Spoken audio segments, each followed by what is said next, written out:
nos hemos acostumbrado a asociar la guerra de Vietnam con lo que podría llamarse la vergüenza de los Estados Unidos, con sus bombardeos destructivos, con la quema de aldeas y los tiroteos de civiles. Pero pocos saben cómo surgió esta situación, pocos saben que inicialmente la guerra en Vietnam fue civil y así se mantuvo. Hoy me gustaría hablar sobre todo esto sin adornos, pero también sin juicios vacíos.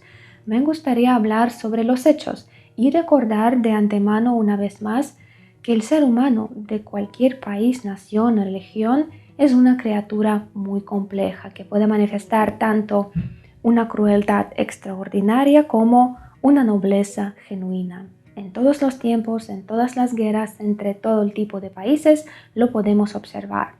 Cualquier guerra es un infierno y como dice mi madre, todos los conflictos deben resolverse en un entrenamiento deportivo. Espero que algún día lleguemos a eso. Pero ahora, empecemos.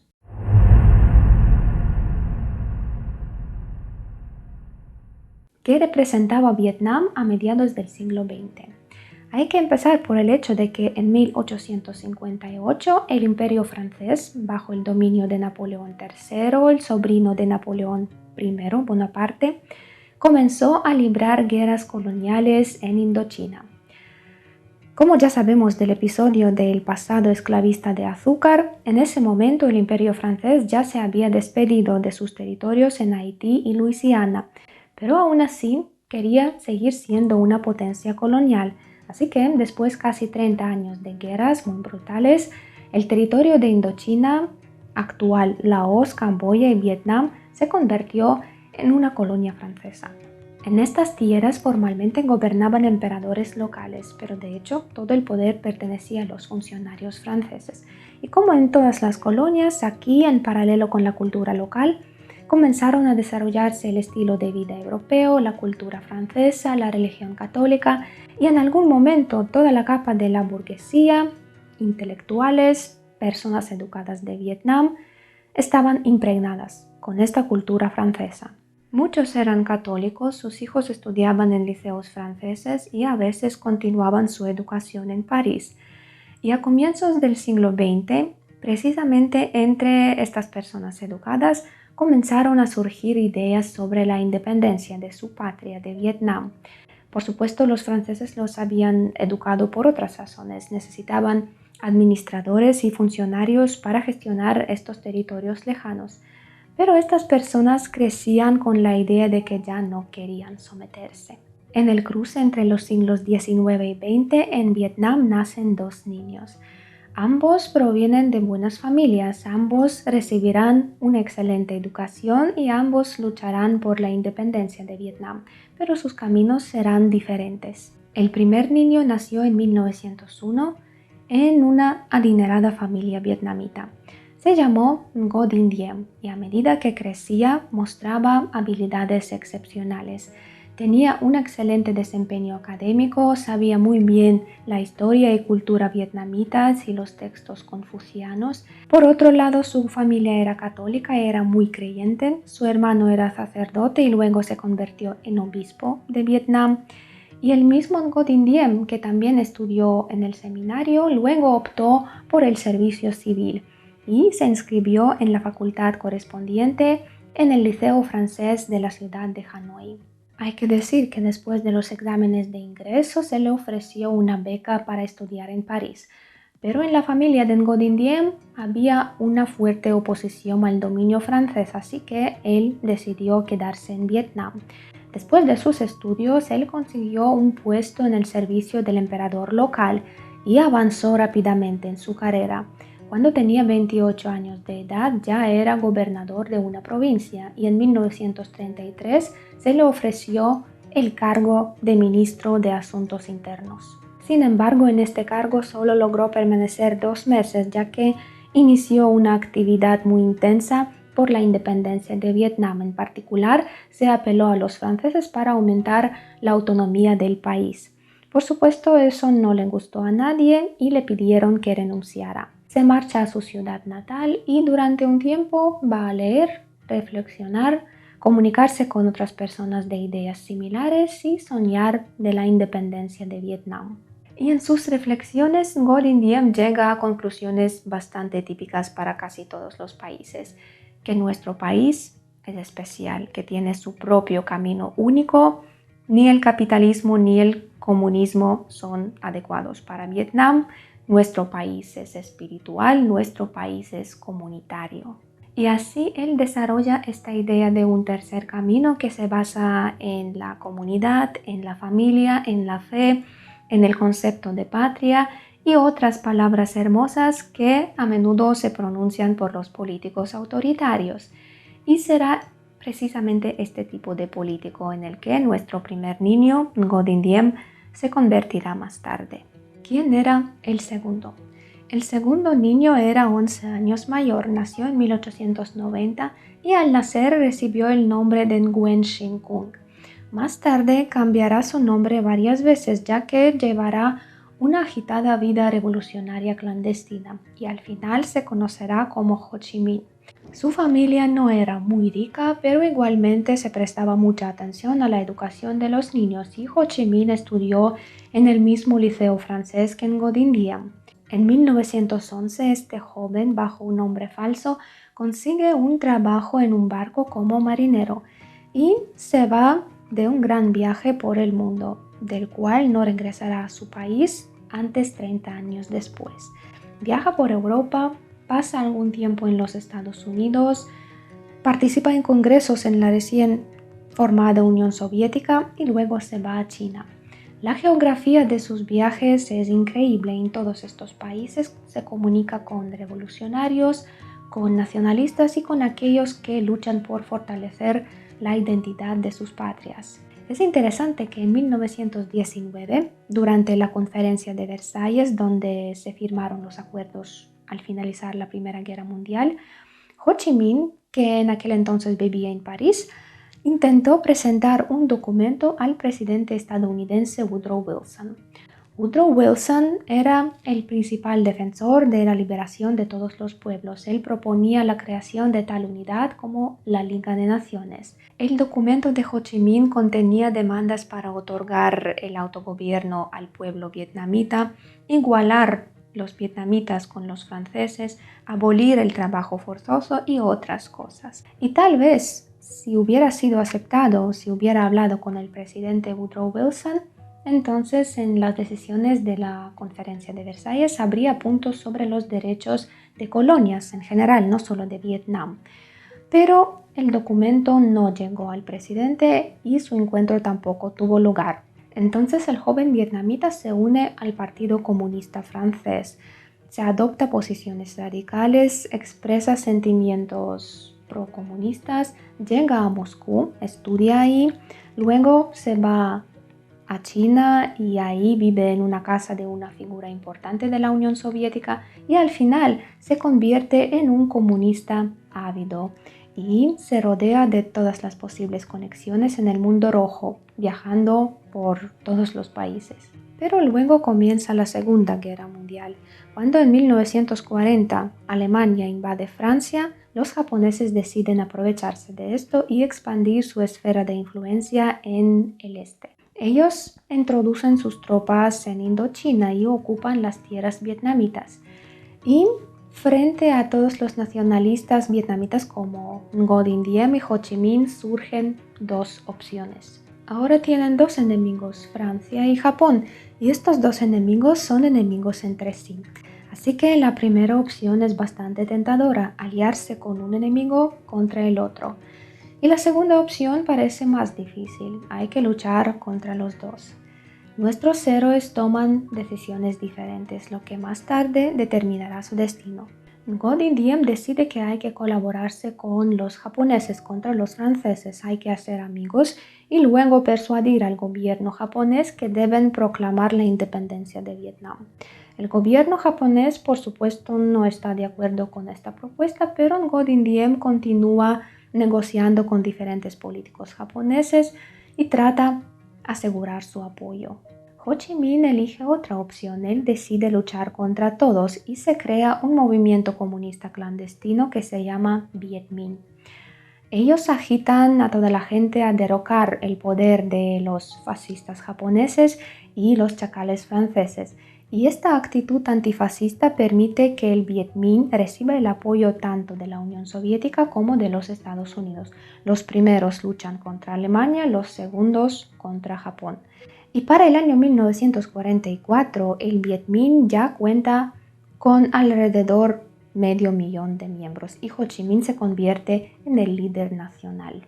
Cuando en 1945 Japón capitula, el emperador de Vietnam, Bao Dai, que primero era una marioneta de la administración francesa y luego de la japonesa, renuncia al trono y transfiere el poder al Viet Minh y en particular a Ho Chi Minh, y este proclama la República Democrática de Vietnam.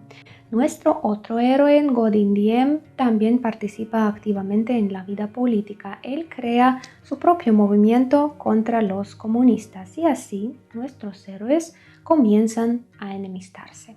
Mientras tanto, Francia se negó a reconocer la pérdida de su colonia y envió de vuelta al emperador Bao Dai a Vietnam. Por su parte, Ngo Dinh Diem restablece contactos con este emperador, prometiéndole su apoyo y el apoyo de todo el movimiento anticomunista en caso de que esta vez la política del emperador esté dirigida a la independencia.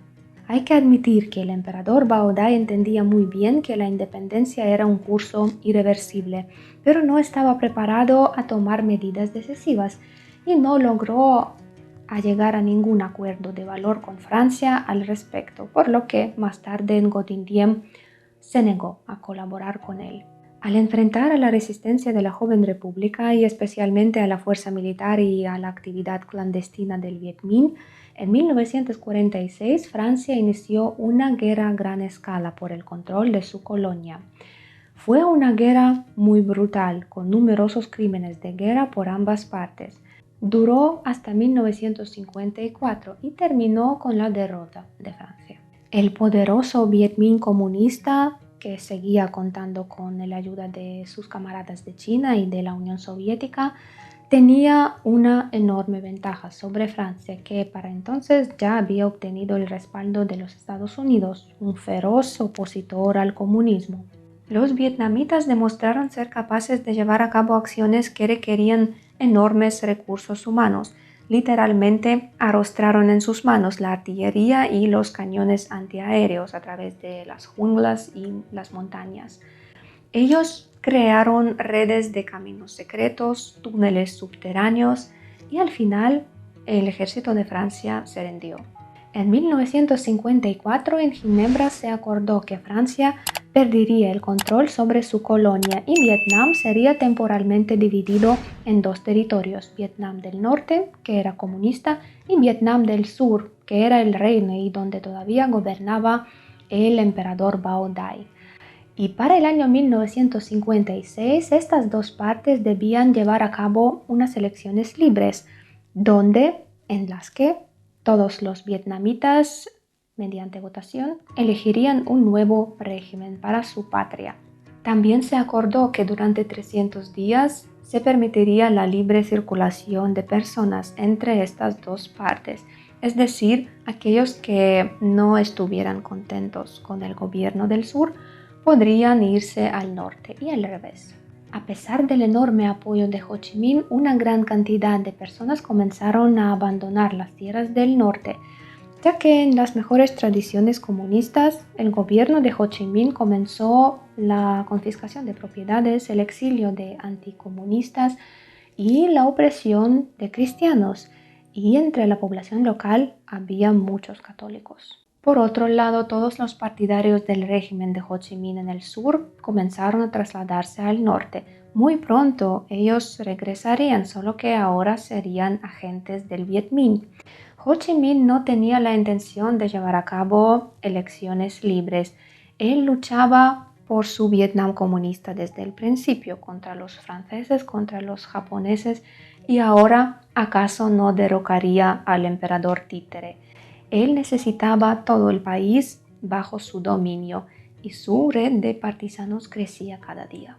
En el sur, Ngo Dinh Diem pensaba más o menos de lo mismo, así que en 1955 él primero derroca al emperador Baoday del trono y toma el poder en sus manos. Él realiza referéndum donde él pregunta, ¿estás a favor de Bao o estás a favor de Diem? Es decir, ¿estás a favor del reino o de la república? Él lleva a cabo una propaganda fuerte, falsifica resultados y así en Vietnam del Sur se proclama la república liderada por Ngo Dinh Diem.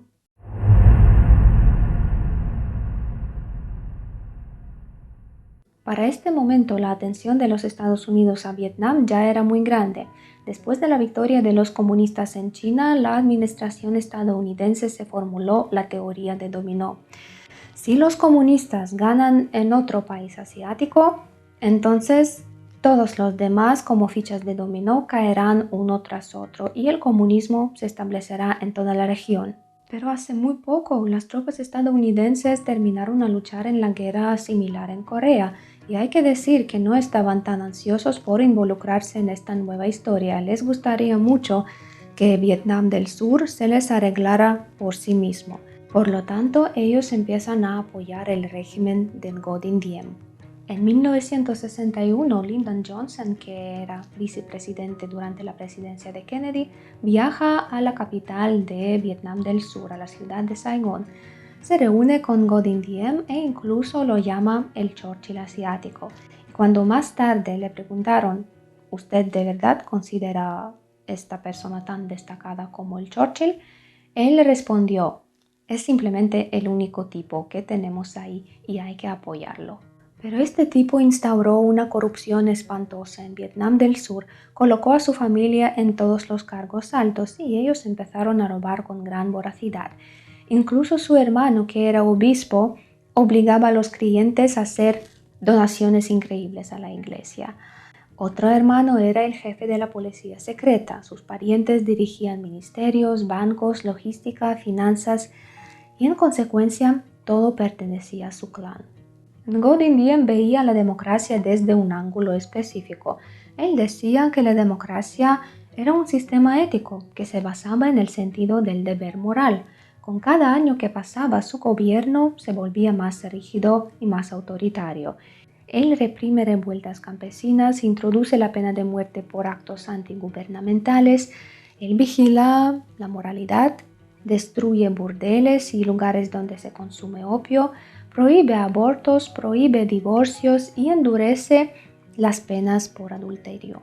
Es decir, él lucha por los valores familiares, mientras la economía del país se va al traste porque su propia familia está saqueando todo a su alrededor. Al mismo tiempo, en su territorio, desde hace mucho operan los guerrilleros del Viet Minh, aprovechándose del creciente descontento de la población del sur. Poco a poco los guerrilleros pasaron a la acción activa. Llevaron a cabo una serie de ataques terroristas lanzando bombas en cafés y matando a los funcionarios del sur. Esto se responde con arrestos, con ejecuciones, pero el Viet Minh crece a gran velocidad. La organización es increíblemente coordinada y tiene su propia infraestructura desarrollada. Desde tiempos antiguos en la región existían diversos senderos y caminos que iban desde el norte hasta el sur de Vietnam y por los que se movían comerciantes y monjes. Parte de estas rutas atravesaban los estados de Laos y Camboya. En aquel entonces en Laos había un gobierno pro-estadounidense, pero también existía el Partido Comunista bastante fuerte. Y con su ayuda el Viet Minh construyó sus bases en la zona fronteriza que servían a las rutas secretas que posteriormente se conocerían como rutas de Ho Chi Minh. En Camboya había una historia similar. Ahí gobernaba el príncipe Sihanouk y aparentemente en algún momento él también llegó a la conclusión de que la victoria de los comunistas en Asia era algo inevitable. Y de manera indirecta él permitió que el Viet Minh estableciera sus rutas y sus bases en la frontera entre Camboya y Vietnam.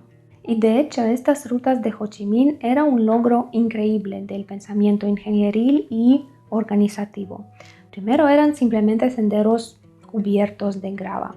Luego los comenzaron a ampliar y mejorar Su ancho llegó a alcanzar más de 5 metros y se extendieron a lo largo de cientos y cientos de kilómetros. Primero solo se usaban para el paso de personas, mientras que las cargas se transportaban por mar.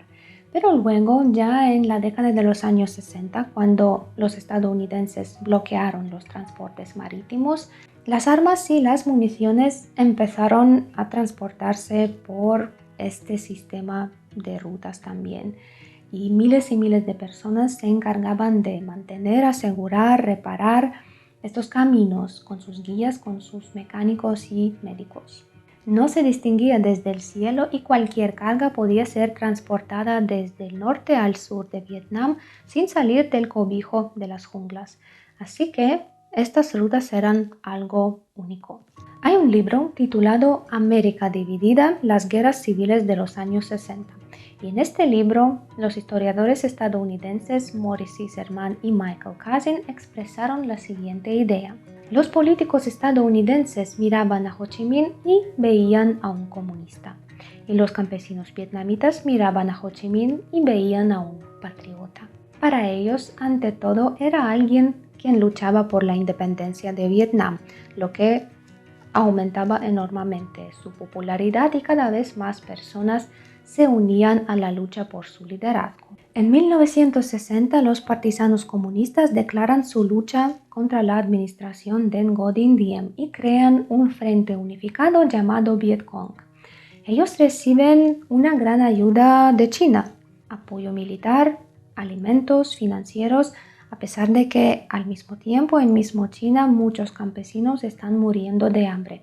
Pero como se sabe, la ideología es más importante.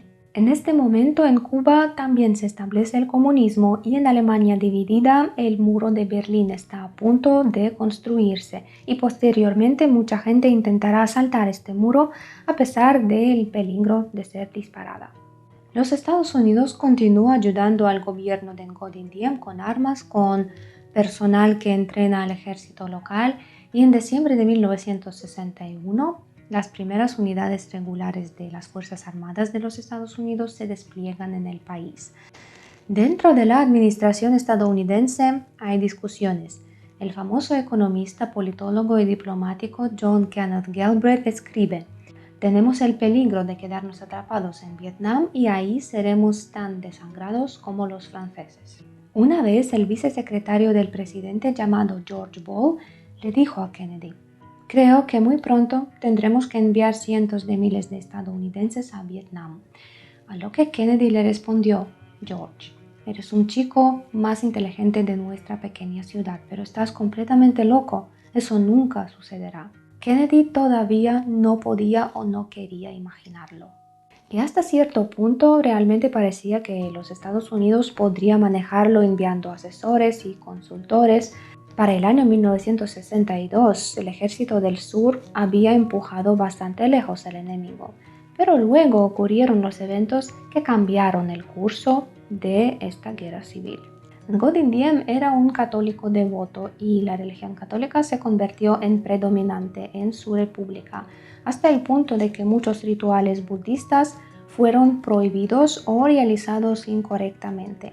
Al mismo tiempo, en la república había mucha gente que practicaba el budismo y así sus derechos fueron violados. En 1963, el Festival de Nacimiento de Buda tampoco fue libre de prohibiciones, lo que provocó protestas masivas y manifestaciones. Las Fuerzas Armadas del Sur empezaron a dispararlas. 9 personas desarmadas resultaron muertas y la situación se volvió muy tensa. Ya era un conflicto religioso y como resultado de este conflicto, un monje budista se prendió fuego en la calle de Saigón. Por supuesto, todos estaban horrorizados y como si eso no fuera suficiente, una de las parientes de Ngo Dinh Diem, la mujer de uno de sus hermanos, declaró a la prensa que si los budistas quieren organizar otra barbacoa, con gusto les lanzaré un poco de gasolina. Y después de eso, el sur se volvió indignado. Ya quedó claro de que Ngo Dinh Diem no era Churchill y ni siquiera era capaz de organizar una vida cotidiana y pacífica en su república. En el otoño del mismo año de 1963, en el sur se llevó a cabo un golpe militar por parte de los generales del Ejército del Sur. A Ngo Dinh Diem le ofrecieron irse del país, pero él se negó, huyó a través de un túnel subterráneo en el Palacio Presidencial y al día siguiente fue capturado y fue asesinado. Pero la junta militar que lo reemplazó resultó ser muy inestable. Durante el siguiente año se produjo un golpe tras otro y el Ejército del Sur solo peleaba entre sí mismo por el poder, mientras que el Vietcong comunista siguió creciendo su fuerza. El 2 de agosto de 1964 ocurrió otro evento que pasó a la historia como el incidente del Golfo de Tonkin. Un navío de guerra estadounidense estaba patrullando las aguas costeras de Vietnam y en algún momento se encontró en aguas que Vietnam del Norte reclamaba como de su soberanía, mientras que los Estados Unidos lo consideraban aguas neutrales. Y eso provocó un conflicto. Hay diferentes versiones sobre quién inició el tiroteo, más probable que eran los estadounidenses, pero esto determinó el curso posterior de la historia. Entre las lanchas patrulleras de Vietnam que estaban armadas con los torpedos y el navío de guerra estadounidense surgió una batalla fuerte y la administración estadounidense reaccionó de inmediato a este incidente. El 5 de agosto los Estados Unidos lleva a cabo una operación de venganza que se llama Flecha Perforadora, cuyo objetivo fue destruir los depósitos de petróleo de Vietnam del Norte. Al mismo tiempo, el Congreso de los Estados Unidos aprueba una resolución según la cual el presidente tiene todo el derecho de enviar a tropas estadounidenses a cualquier parte del mundo si representa una amenaza para los Estados Unidos. Lyndon Johnson, que sucedió a Kennedy, que ya había sido asesinado, todavía duda en ejercer este derecho. Él llegó al poder como un candidato de la paz y durante su campaña electoral él dijo que nunca enviaremos a nuestros chicos a 10.000 millas de distancia para hacer lo que los chicos asiáticos debían hacer, que se protejan a sí mismos. Pero a partir de finales de 1964, Vietnam del Norte comenzó a enviar sus unidades militares regulares a los territorios del sur. El 24 de diciembre en Saigón fue volado el Hotel Brinks, donde vivían los oficiales estadounidenses, y el 7 de febrero de 1965, en la ciudad de Pleiku, los guerrilleros atacaron a sus bases, a sus instalaciones militares, resultando en docenas de soldados estadounidenses heridos. Los Estados Unidos lleva a cabo dos operaciones de venganza más que se llaman Lanza en Llamas, Flaming Dart 1 y 2, durante las cuales se realizan ataques a objetivos militares en el sur de Vietnam del Norte. Todavía fueron ataques de represalia, pero los bombardeos regulares no se hicieron esperar. El 2 de marzo de 1965 comenzó una guerra a gran escala con la participación de los Estados Unidos.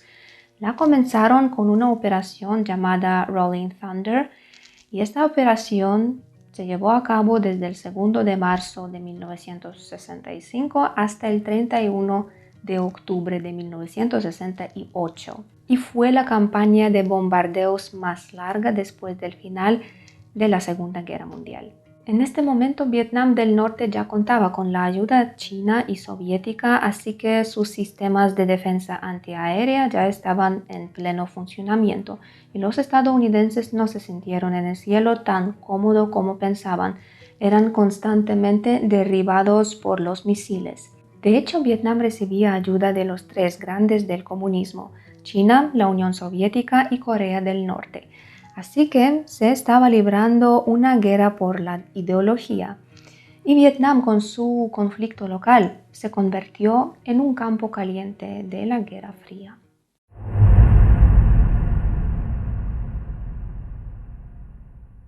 Hay una leyenda de que esta guerra fue ganada por los oficiales soviéticos, pero en realidad el contingente enviado por la URSS no fue tan grande. En su mayoría eran instructores que enseñaban a los pilotos, a los artilleros. Había gente que se dedicaba a la inteligencia, que trabajaba con los equipos, Sin duda había la presencia del KGB, pero la presencia de unidades militares que pudieron participar en las batallas no fue confirmada.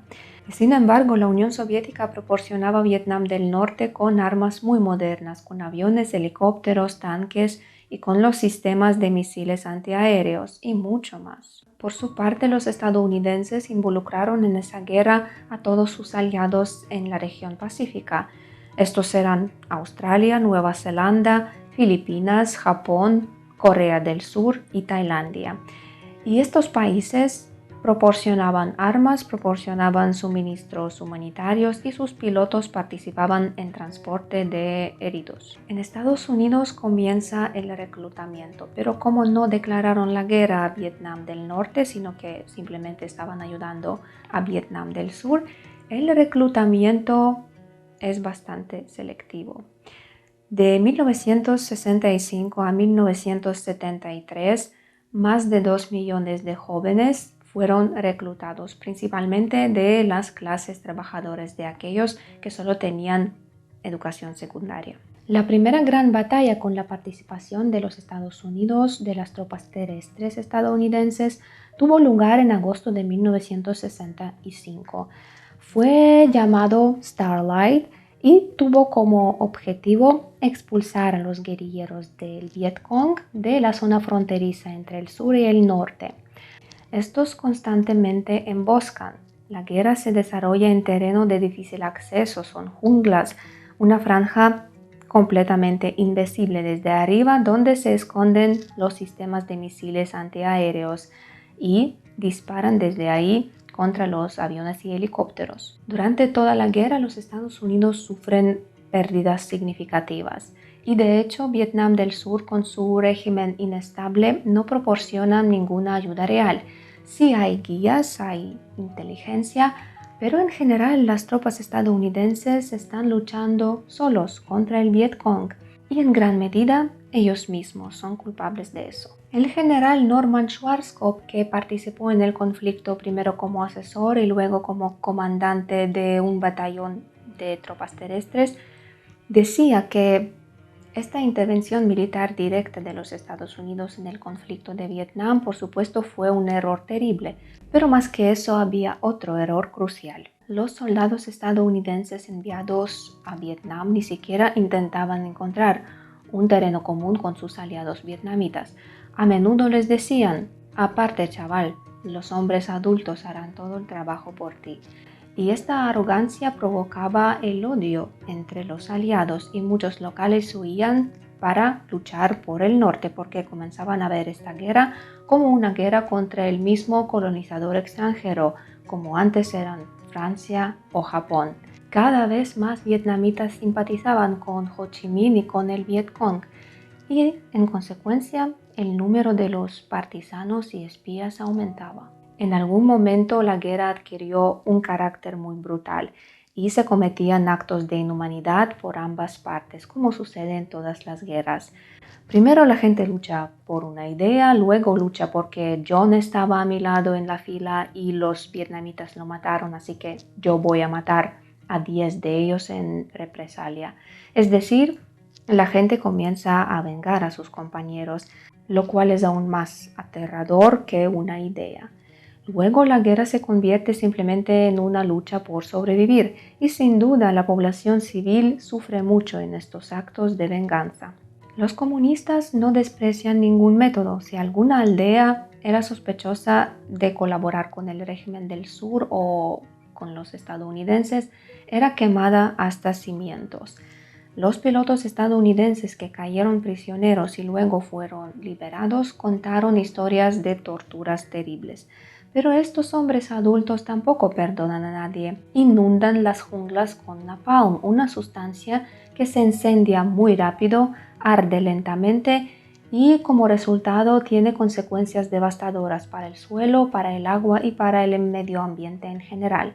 Los veteranos de la guerra de Vietnam de ambos lados sufrieron las consecuencias a largo plazo del contacto con el napalm, incluso problemas físicos y psicológicos. Así, con la ayuda de esas sustancias se quemaron grandes áreas. El fuego era completamente incontrolable y a menudo se extendía de instalaciones militares a zonas civiles. Además, sobre los bosques y los campos de arroz se arrojaron grandes cantidades de productos químicos para destruir las junglas y los cultivos. Es decir, el suelo estaba envenenado. Como ya he dicho, los guerrilleros crearon una red de túneles subterráneos por los que se movían y transportaban armas. Los estadounidenses tenían soldados a los que llamaban ratas de túnel. Se adentraban en estos túneles en busca de los guerrilleros y luego sufrían envenenamiento porque la tierra estaba impregnada de estos herbicidas tóxicos. Cuando hablamos de crímenes contra la humanidad en esta guerra podemos mencionar varios. El primer evento de este tipo fue la masacre en masa de la población del pueblo de Dak Son, cometida por los guerrilleros comunistas del norte. Ocurrió por la noche el 5 de diciembre de 1967. Anteriormente, los aldeanos se negaron a proporcionar reclutas para la guerra y como resultado los guerrilleros mataron a 252 personas, 100 personas más fueron tomados como prisioneros y 500 desaparecieron sin dejar rastro. A comienzos de 1968, el Vietcong planeó una ofensiva a gran escala, conocida como la Ofensiva del Tet o como la Ofensiva del Año Nuevo. El Tet es la principal festividad de Vietnam, el Año Nuevo vietnamita, y muchos de los soldados del sur estaban de permiso por motivo de la festividad. Y bajo la apariencia de la gente que se dirigía a las ciudades para celebrar, unos 500.000 guerrilleros armados se infiltraron en las ciudades del sur, incluso en la capital de Saigón. La noche de 31 de enero fue la noche de gran ataque en todas estas ciudades. También atacaron las bases de los Estados Unidos y su embajada. La campaña no tuvo éxito militar. Todos los ataques fueron repelidos en un corto periodo de tiempo y el Vietcong perdió un montón de gente. Y sin embargo, esta ofensiva demostró a los Estados Unidos que todas sus actividades anteriores no valían nada y que el enemigo era capaz de capturar todas las ciudades del sur a la vez e incluso entrar en la embajada. La antigua ciudad de Hue fue capturada durante más tiempo que los demás, durante 26 días, y su población sufrió mucho. Ahí los guerrilleros asesinaron a más de 2.500 personas. Posteriormente, cuando la ciudad fue liberada y se descubrieron todos estos numerosos cuerpos, quedó claro que la gente había sido torturada de todas las formas posibles y el mismo ciudad fue destruido en un 80%. Es interesante que precisamente en ese momento un hombre muy popular en los Estados Unidos, el presentador de televisión Walter Cronkite, fue enviado a Vietnam. ¿Para qué? Todo el país miraba el programa de Cronkite y él mismo apoyaba al gobierno y consideraba la guerra de Vietnam necesaria. Así que fue enviado ahí para que hiciera el programa diciendo todas las palabras correctas para levantar el espíritu de lucha y tal. Y precisamente en ese momento sucede el ataque y él está transmitiendo su programa y en su propia mente sucede un clic y él dice: estamos atrapados aquí, debemos irnos. Se dice que luego el presidente Johnson dijo: si perdí a Cronkite, perdí a toda la clase media. Por supuesto, las ejecuciones masivas también pesan en la conciencia de los Estados Unidos. Durante la ofensiva del Tet, ellos reciben información de que el cuartel general de los guerrilleros está ubicado en el pueblo de My Lai. 3 campañas militares se despliegan ahí y comienzan a rodear el pueblo desde todas las direcciones. Los soldados comienzan a lanzar granadas a las casas, sótanos y zanjas donde se esconden los civiles. Para ese momento no hay guerrilleros ahí, pero en el pueblo comienza la masacre. El pelotón bajo el mando del teniente Kelly era especialmente atroz. Más tarde, a él personalmente se le acusó de asesinar más de 30 personas, entre 30 y 50 civiles. En total, más de 500 civiles murieron e incluso niños. Muchas de las víctimas fueron torturadas y las mujeres fueron violadas en grupo. Posteriormente, en el juicio, los responsables dijeron que no habían dado tales órdenes. Los soldados afirmaron que el mando les había informado de que no habría civiles en el pueblo, ya que todos estaban en el mercado y los que permanecieran en el pueblo serían miembros de Vietcong. Pero al final quedó claro que todos eran civiles y que los abusos perpetrados no respondían a ninguna ley humana, ni militar ni pacífica. Al mismo tiempo, entre los soldados había los que intentaban detener las atrocidades. Alguien incluso se disparó en el pie para no cumplir la orden, pero la mayoría la cumplió con creces, y este crimen indignó a la comunidad internacional y se convirtió en uno de los eventos más famosos y simbólicos de la guerra de Vietnam. Pero ¿cómo se dio a conocer este crimen? Los crímenes de los guerrilleros no eran tan famosos. El piloto del helicóptero estadounidense, el mayor Hugh Thompson, vio desde el aire cómo los soldados estaban matando a los civiles. Él observó a los civiles corriendo a las casas y sótanos y a los soldados que les arrojaban granadas.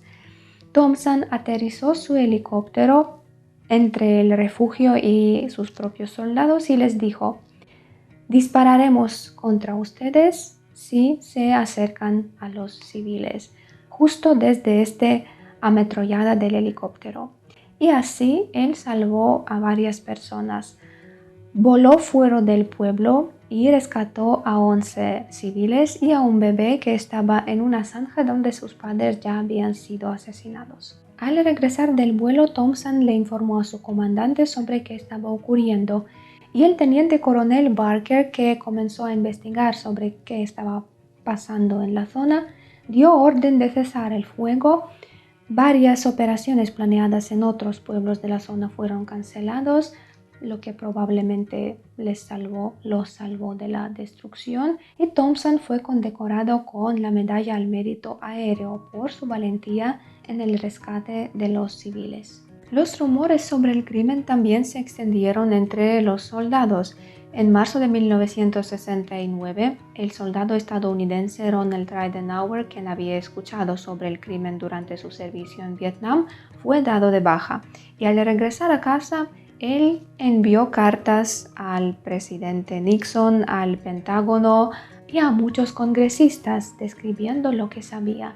Y el primero en reaccionar fue el congresista Morris Odell, cuya posición finalmente llevó al inicio de la investigación.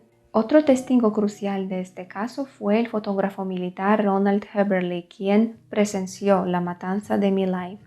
Ronald Heberly tenía 2 cámaras, una en blanco y negro del ejército y otra personal a color.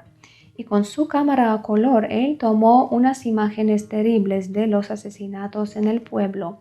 Después de ser dado de baja del servicio militar, Ronald Heberly ocultó sus fotografías a color y no las mostró hasta el noviembre de 1969, cuando el caso se hizo público.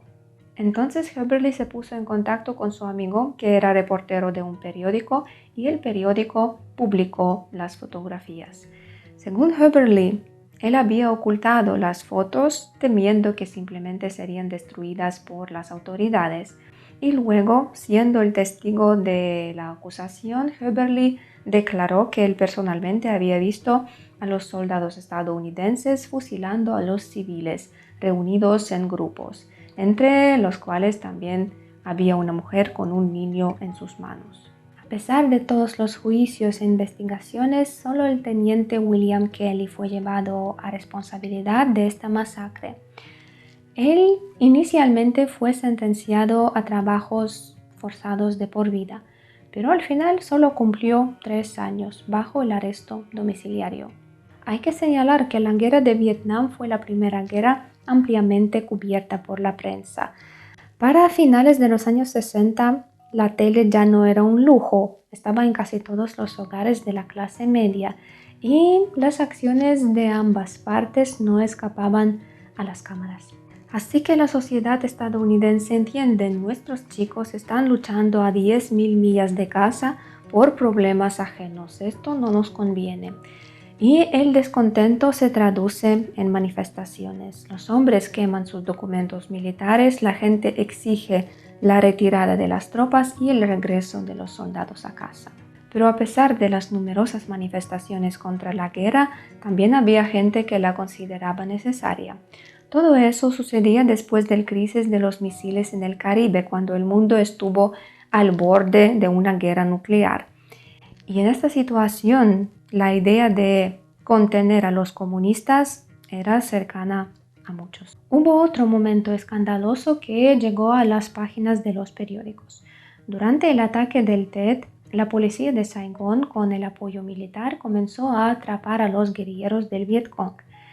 Y en ese momento, uno de los corresponsales de guerra, llamado Eddie Adams, fotografió cómo un policía vietnamita de Vietnam del Sur mató a un hombre desarmado.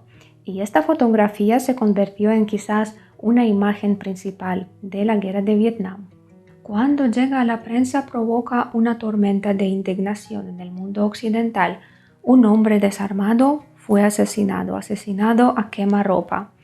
Y queda claro que en Vietnam se está librando una guerra inhumana en la que participan los estadounidenses. De hecho, esta fotografía dejó una marca importante en la historia. Se convirtió en una prueba clara de que no solo las armas son capaces de matar, sino también los medios de comunicación. ¿Qué está pasando en esta foto? Saigón sufre el ataque. El ataque es reprimido por la policía y por las Fuerzas Armadas del Ejército del Sur. Un general de brigada llamado Nguyen Ngoc Loan dirige las unidades militares del ejército. Y durante la purga de un distrito budista, él personalmente dispara a este hombre desarmado. Al mismo tiempo, Eddie Adams, periodista y fotógrafo estadounidense, recorre Saigón y fotografía los eventos de la ciudad. Y aquí está, junto a este policía, justo en el momento en el que aprieta el gatillo. La imagen llega a la prensa, comienza un alboroto salvaje en el mundo diciendo que esta es una guerra inhumana y que los estadounidenses apoyan a estos monstruos que disparan a las personas desarmadas. Pero después Eddie Adams admitió y habló varias veces en la prensa sobre cómo su fotografía había arruinado la vida de este policía, porque él estaba cumpliendo con su deber. Él estaba limpiando un área de combate y el hombre al que disparó en realidad era un guerrillero y era culpable de la muerte de una docena de personas, muchas de las cuales él había matado personalmente. Fue capturado y ejecutado frente a la formación. Es decir, había razones para su ejecución. Luego, después de la guerra, este mismo policía terminó en los Estados Unidos. Se estableció en una provincia, tenía un pequeño restaurante y cuando los vecinos descubrieron quién era, comenzaron una persecución salvaje contra él. Lo llamó a juicio por el asesinato del hombre desarmado. Por su parte, Eddie Adams habló varias veces en la prensa que el general en realidad tenía razón, que tenía pruebas concretas de que el hombre frente a él era un asesino y que según las leyes de guerra estaba obligado a disparar al asesino, lo que hizo. Pero la sociedad ya no lo escuchaba. Una vez Eddie Adams escribió en la revista Times: "El general mató a un Vietcong y yo maté al general con mi cámara.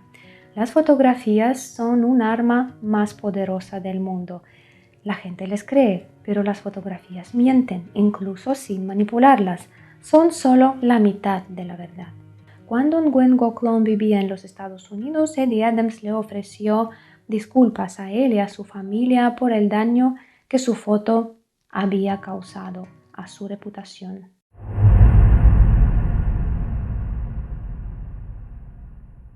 Pero estamos en el momento en el que en los Estados Unidos crece el movimiento antiguerra.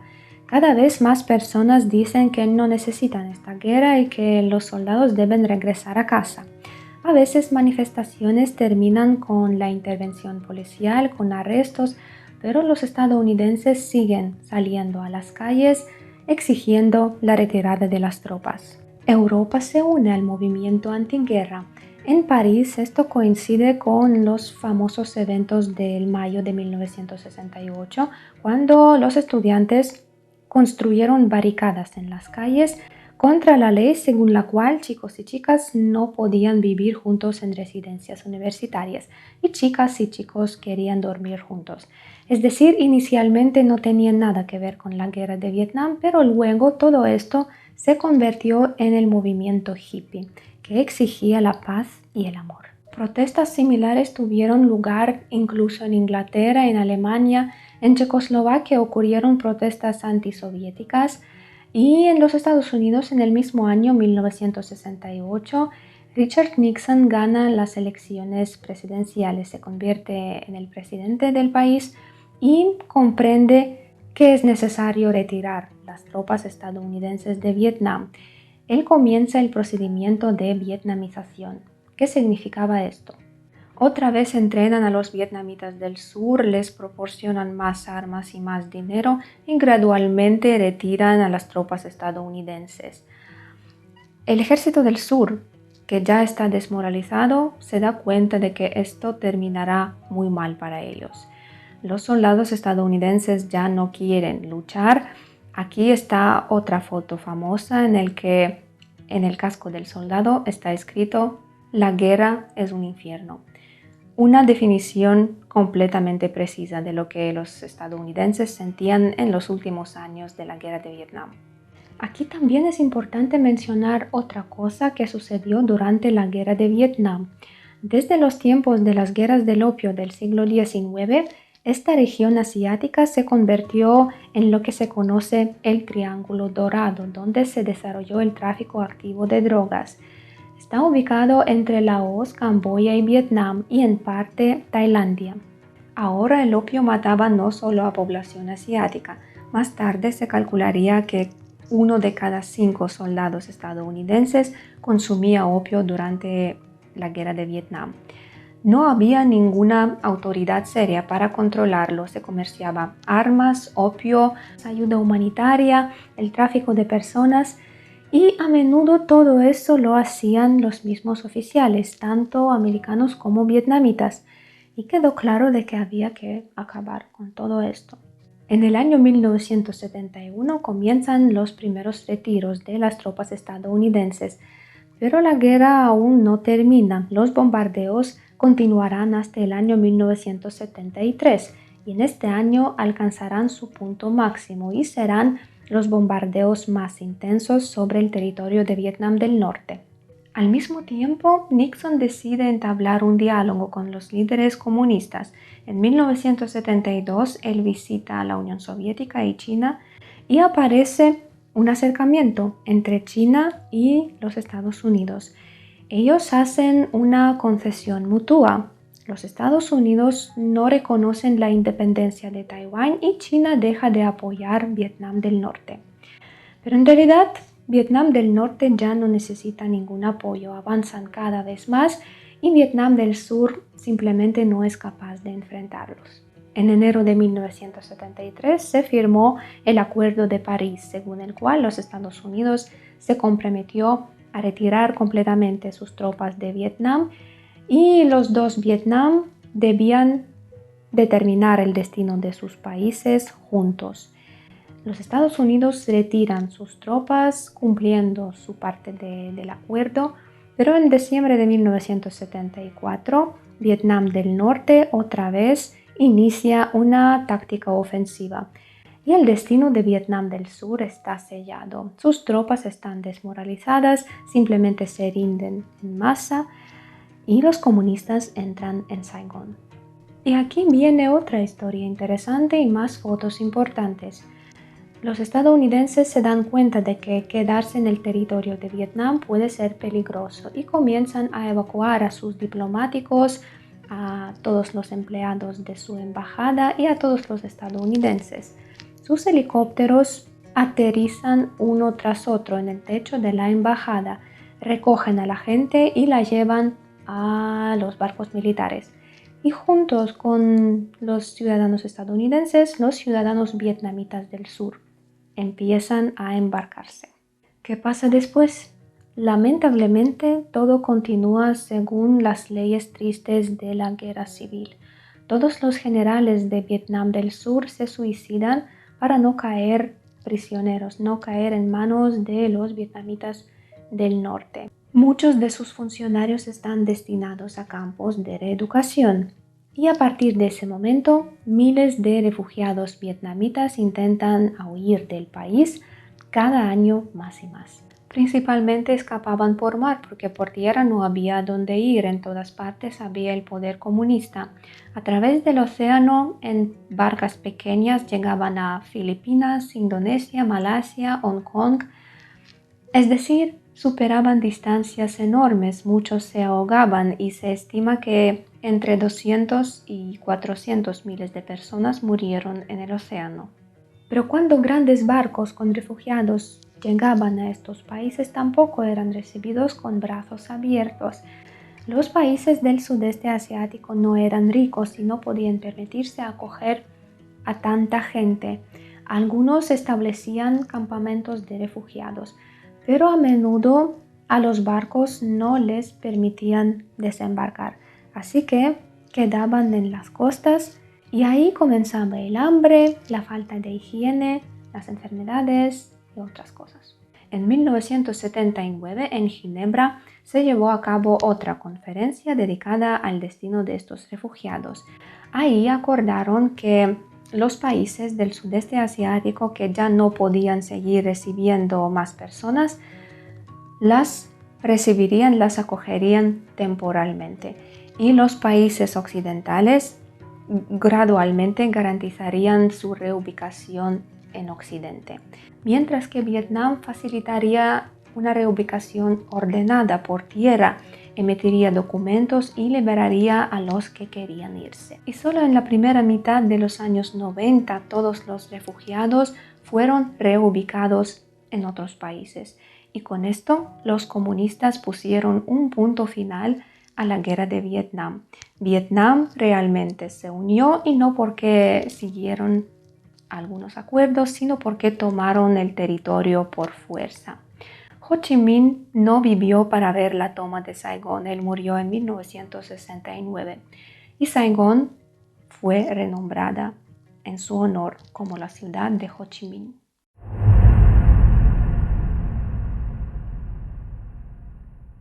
¿Cuáles fueron las consecuencias de esta guerra? Las consecuencias de esta guerra fueron devastadoras. Durante el conflicto, los Estados Unidos arrojaron sobre Vietnam 6.727.000 toneladas de bombas y 75.700.000 litros de herbicidas, lo que destruyó selvas y cosechas durante muchos años por venir.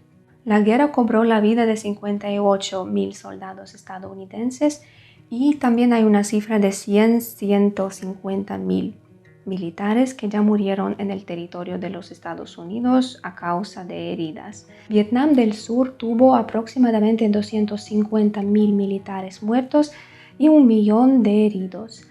Las pérdidas entre la población civil en el sur es desconocida.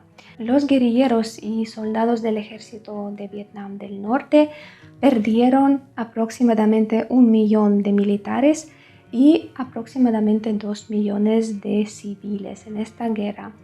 En total, unos 4 millones de personas murieron en esta guerra civil. Después de la derrota en Vietnam, el prestigio del ejército estadounidense sufrió un gran golpe. Con todos sus aviones, portaaviones, cohetes, helicópteros, no pudieron vencer a los guerrilleros. Aunque también hay que admitir que estos guerrilleros antes de la guerra ya habían luchado contra los franceses y tenían el mejor armamento soviético. La guerra de Vietnam dio origen a lo que se conoce el síndrome de Vietnam. Alrededor de 2 millones de soldados estadounidenses pasaron por esta guerra y muchos regresaron mutilados y murieron a causa de heridas. Y por un lado, este síndrome afectó a la gente que regresó a la vida civil y no pudo encontrar su lugar ahí. Y por otro lado, este síndrome afectó a la sociedad en general. Para terminar, me gustaría hablar sobre una foto más.